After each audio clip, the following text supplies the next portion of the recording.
Добрый день, компания Прогресс Авто. Сегодня на обзоре у нас мини-трактор Kubota GL27. Трактор трехцилиндровый, 27-сильный, с гидроусилителем руля, с реверсом. Вот такой большой, красивый красавчик у нас.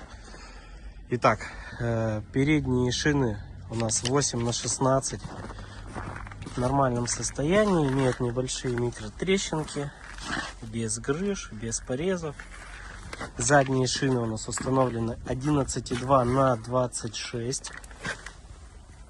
В хорошем остатке.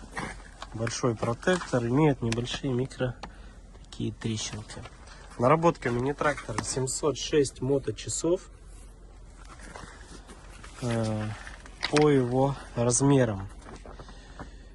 Перед ширина 137, зад 145. Колея по переду 118, по заду 113. Клиренс у трактора 37. Длина трактора от переднего бампера по задние колеса 285. Высота по руль 145. Итак, управление фрезой. Все настройки, горизонты, автозаглубления, все здесь у нас присутствует. Трактор у нас на реверсе. Также управление передачами, пониженное, повышенное. Функция быстрый разворот, 4 ВД.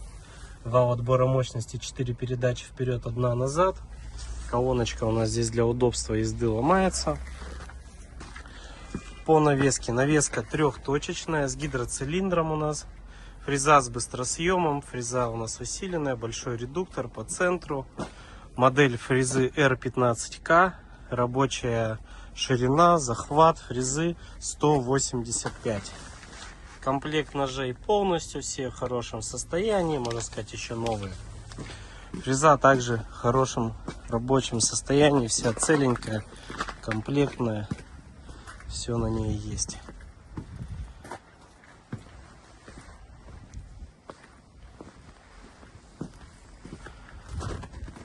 Компания Прогресс Авто.